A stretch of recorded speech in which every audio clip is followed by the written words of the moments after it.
Olá, boa tarde pessoal.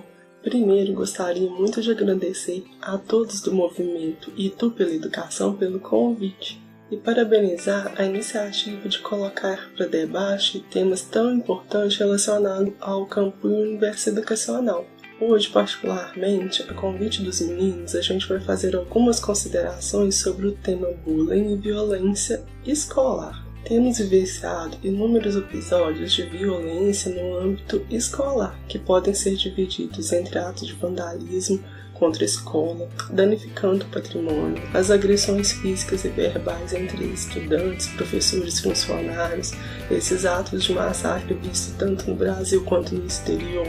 São vários os fatores que desencadeiam essa violência, como desigualdade social, desvalorização da carreira, falta de estrutura familiar, condições emocionais do aluno e também intolerância, isso em todos os âmbitos. Um tipo de violência escolar muito conhecido entre nós e que já vem sendo um pouco estudado é o bullying. Bullying compreende todas as maneiras agressivas intencionais que ocorrem sem motivo evidente, causando traumas e sendo executadas por uma relação desigual de poder.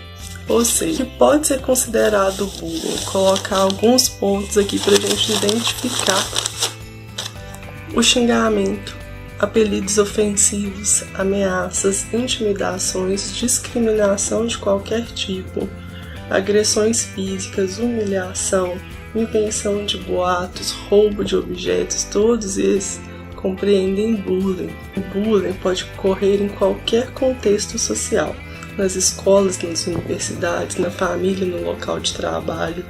À primeira vista, em alguns casos, ele parece inofensivo, mas afeta emocionalmente e fisicamente o alvo da ofensa. As crianças e jovens em formação, especialmente, são suscetíveis a bullying. O ambiente escolar é o local onde reúne grande número de crianças e jovens, por isso ele é um espaço de convivência, então fica mais fácil a gente ver episódios de bullying, a gente consegue visualizar. No Brasil existe uma lei, que é a Lei 13.185, de 6 de novembro de 2015. Ela institui o Programa de Combate e Intimidação Sistemática ao Bullying e prevê que as instituições de ensino elas têm o dever de promover campanhas de conscientização, desenvolver planos de ações para combater a intimidação no ambiente escolar. Mas o que leva uma criança ou um jovem a praticar bullying? O jovem que provoca ou que agride, ele está chamando atenção. Ele quer se sentir poderoso. Ele é uma pessoa que não sabe dialogar e para se sentir satisfeito, ele oprime.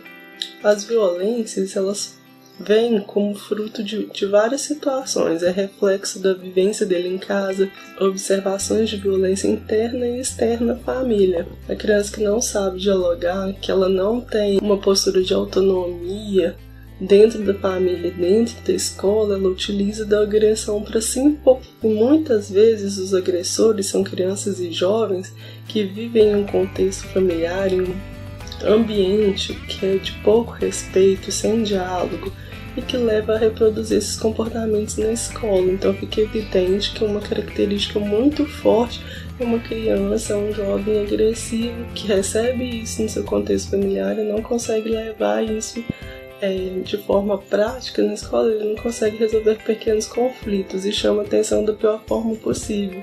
Os espectadores que acompanham essa criança, elas também são testemunhas e elas também estão praticando bullying. Uma vez que elas se encontram num ambiente tendo provocações, tendo ameaças e que ela também não faz nada, isso significa que ela condiz com atos dos agressores e ela também está praticando bullying. O alvo costuma ser sempre crianças e jovens retraídos, baixa autoestima, então são alvos fáceis para a criança agressora, porque ele vai pegar ali, se sobressair em cima de um outro ser, de uma outra criança, de outro jovem. Então fica muito fácil dele manipular e dele oprimir. Então essa criança, ela fica com baixa autoestima, com medo, com muitas angústias, e isso o que causa? Causa um fechamento ainda maior dessa criança um desgaste emocional muito grande.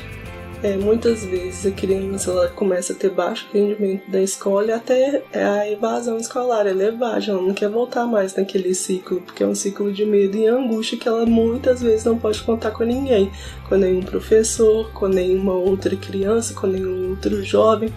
Então é um sentimento que ela fica retraído, que ela não consegue explicar e que ela tem medo de represálias dos pais, ela tem medo de represálias da escola e ela tem medo de sofrer novos episódios com aquele agressor. Então, uma maneira da gente identificar o bullying, observar nos nossos alunos, observar nas nossas crianças alguns pontos cruciais do comportamento dela. Então, quais são esses pontos?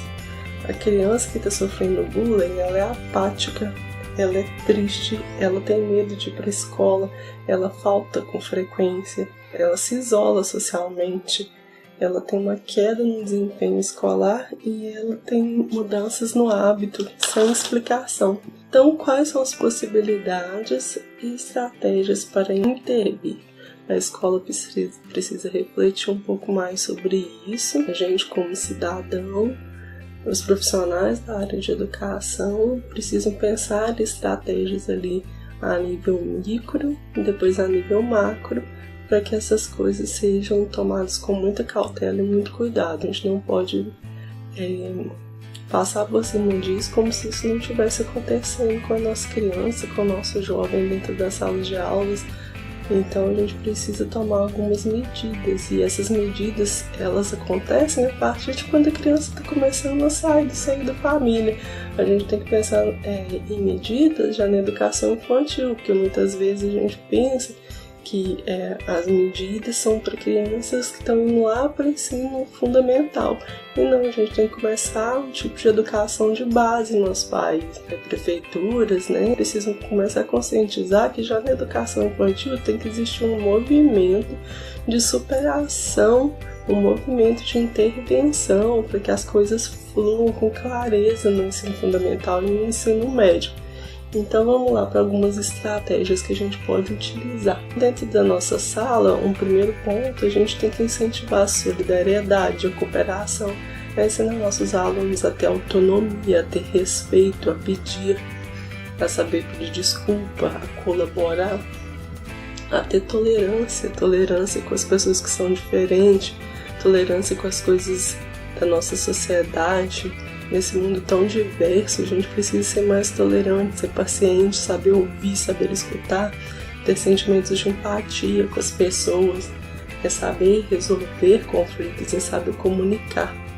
Cada vez mais a gente divulga tanta informação, a gente tem tantos meios de informação, cada vez menos a gente sabe resolver conflito, a gente resolve conflito gritando, apontando o dedo, então cada vez menos a gente senta para conversar, para entender o outro.